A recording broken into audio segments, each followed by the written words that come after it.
it was about a year before we finally decided to pull him out. Allie was in fourth or fifth grade. Mikey was in middle school. And we got to the point where we were trying to be more in alignment with our philosophical views. Like, we didn't want to be hypocrites anymore.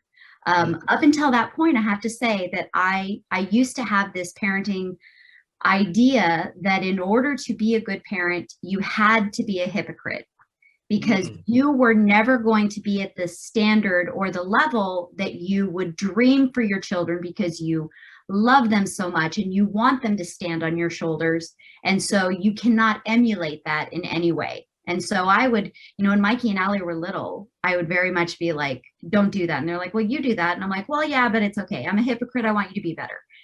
And during that year period, that was when Justin and I really were like, okay, they're not going to listen to what we say. They're going to learn from what we do. And I completely dispelled that myth that I needed to be a hypocrite to be a good mother.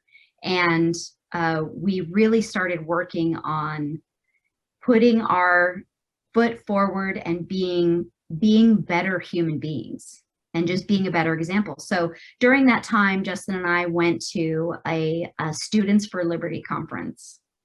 And I have to say, and I know that he'll agree with me, it absolutely changed our lives. We had the opportunity to hear Lawrence Reed speak, and his speech was highlighting people with just this beautiful integrity. They, it was basically like, are you good enough for liberty? Are you good enough for freedom? Because it requires you to be good, and the stories that he told, they just absolutely touched both of us. And I think, correct me if I'm wrong, Justin, but that was really the final straw for me. And I was like, okay, if these people, these true people that he was talking about, can risk life and limb to stand up for what they believe in, we need to start walking the walk. And so we went home basically that night, and we had been talking to the kids kind of casually over the years about it, but we really laid out the whys and the hows and why it was good, and addressed their fears to take that step. And so that was really the diving board that got me. It was a little fire under my butt, if you will. What a great story.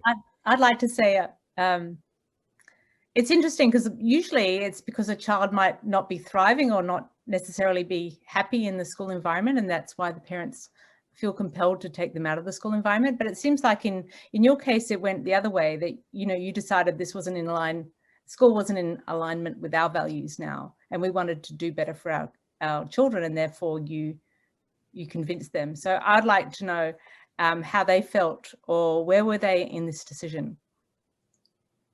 We did it together. We told them in this conversation that we weren't going to force them. That was not in alignment with our philosophical views. But we really wanted to lay out the reasons why. I don't think that Mikey and Allie were were necessarily thriving in public school, and it was causing a lot of conflict in our home life through the years. And so I think that it wasn't that they were doing so great and getting straight A's and had this wonderful life. I know that my daughter, she mentioned last week that she's a social butterfly. She's exactly like her mother. And so she was concerned about, the socialization part and being around her friends. Michael was always a hard worker. He had to really work for what he got in school. And so he wasn't a straight A student, but he did well. Allie, on the other hand, was kind of a natural for most of elementary school. And so she didn't really have to work that hard. And so school got extremely boring for her, and she got in trouble all the time for talking and distracting the other children. I can't even tell you how many parent-teacher conferences Justin and I had where he's like, give her more work, like if you don't want her to talk, give her something to do, So I think that it was more philosophical but they weren't necessarily, it wasn't like this great experience that they were having and we're like, no, we're going to not do that, you know?